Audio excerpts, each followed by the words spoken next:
Paige. It's Paige. It's Paige. It's Paige. It's Paige. It's Paige. All right, what's up, my Tascam 2488 Neo Hippies? I'm Paige Anderson, and today's video is on the Roland VERSLAB MV-1. I have one question for Roland. Just one. Just one question. Where's our update? Where is the update for the Roland VERSLAB MV-1? Right now, Akai has dropped 2.10, 7 months ago, and now they're getting ready to drop update 2.11, where they're going to drop more bombs on this piece of gear. Right now, the Roland VERSLAB had most of the stuff that's on that Akai MPC, except for the track count, but there's ways around that. The only thing that I'm feeling my love-hate relationship with the unit about is this. Everything that I need to work is right here in front of me, okay? I'll tell you how I use this unit. I have 6 tracks on here that I use melodically. And then I have one track, the kit track, that I use for drums. But let's say I have a drum program that I only use 8 drums on, right? I still have 8 pads open. Let's say I need to add another melodic element to my song.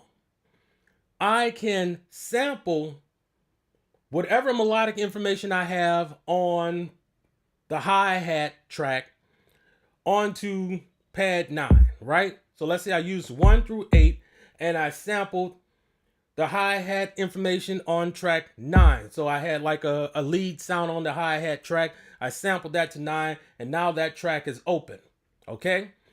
Same thing, the snare track and the instrument 1 and 2, I can also do away with those because I can sample those onto 10, 11, and 12.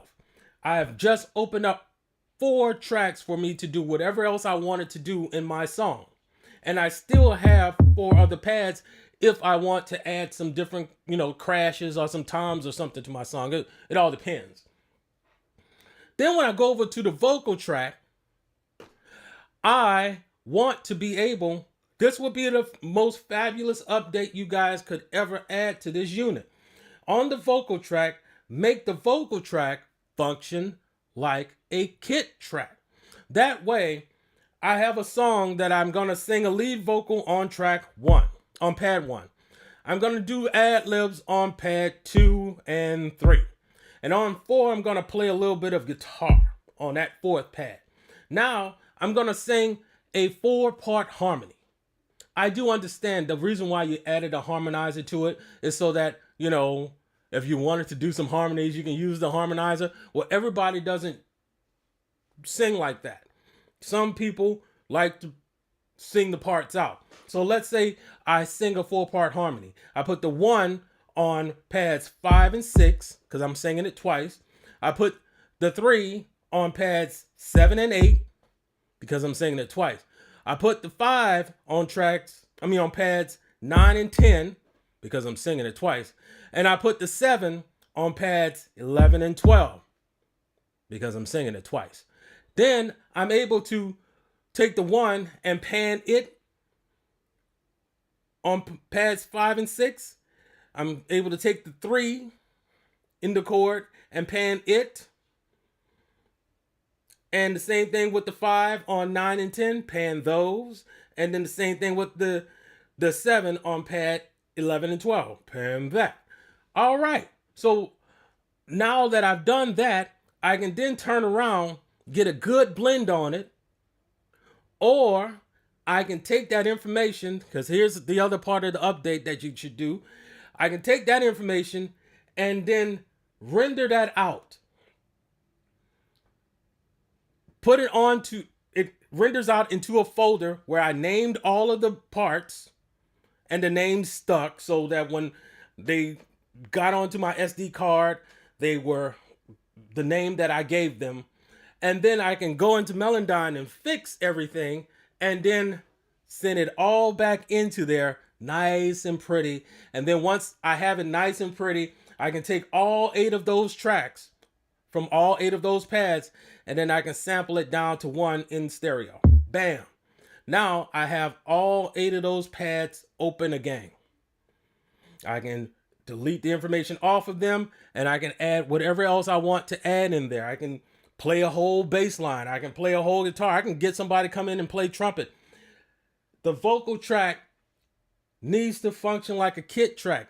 All the sample time is on that side of the machine, in the song creation side of the machine. So why not have it function like a kit track? That way, all of that I just did, I can level, I can pan, I can add reverb and delay.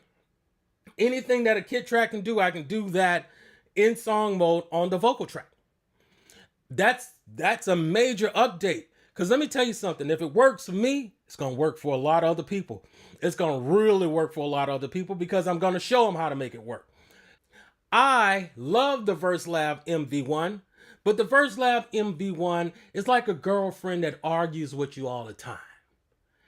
You want to leave, but she gives you the good love. The VERSLAB MV-1 gives me the good love.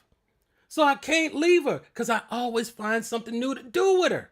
You know what I'm saying? It's like just when I did all the things in the Kama Sutra, there's a couple more things that I can do. Like right now, this microphone is going into the VERSLAB using the noise suppressor, de-esser, and the compressor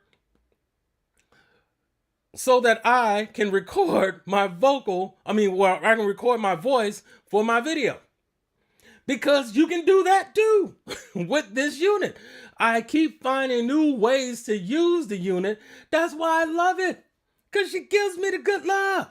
But you got to give me something more. Because I'm starting to feel like you're going to leave me standing here. I'm starting to feel like our relationship is not going to work out. Because with this being priced at $829.99 now, it's not very far away from the MC707 at $999.99. Which means that, to me, this may stay around for a year or so.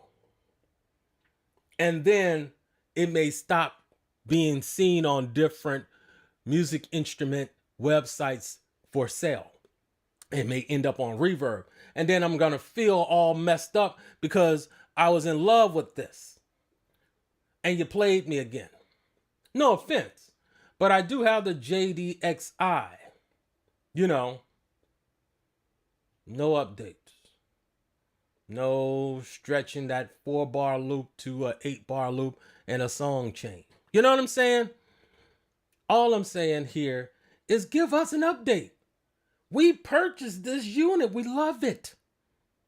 I don't hear too many people talking about I gave it back. I've heard a couple people, but most people are like me. You find new ways to use it. I can use it as a module. I can use it as a way to record for a podcast or just for video. This thing is amazing. Everything that I could want right here. And I know ways around things. And of course, you can update the sequencer a little bit. Hey, look, even down to if you got a little bit of an algorithm to make this work a little bit like Melodyne, where on that little screen you can, tune a vocal, and in the middle is where it's on tune, and off to the left is where it's out of tune. Hey, you can show it off to the left where it's out of tune, and then you can use Control 3 to push it into tune. You know what I'm saying? Anything. Update this unit. This unit can work. It shouldn't be walked away from. And it shouldn't be priced in a way that people just stop buying. This unit is amazing. Roland, where's our update? We need an update. I just told you a few things that would be dope for this. I don't know about that Melodyne thing, being able to, a vocal algorithm, but at least that vocal track functions like a kit track. So you can change the volume up and down, pan left and right, you know, reverb, delay, delay, delay, you know, chorus, compressor, you know, just anything that would show that you love us for loving the unit. I love the unit, but I do have a love-hate relationship with it, but it's more love than hate. But anyway, y'all, that's my video. I'll see you on the next one. It's Paige. It's Paige. It's Paige. It's Paige. It's Paige. It's Paige. It's Paige. It's Paige.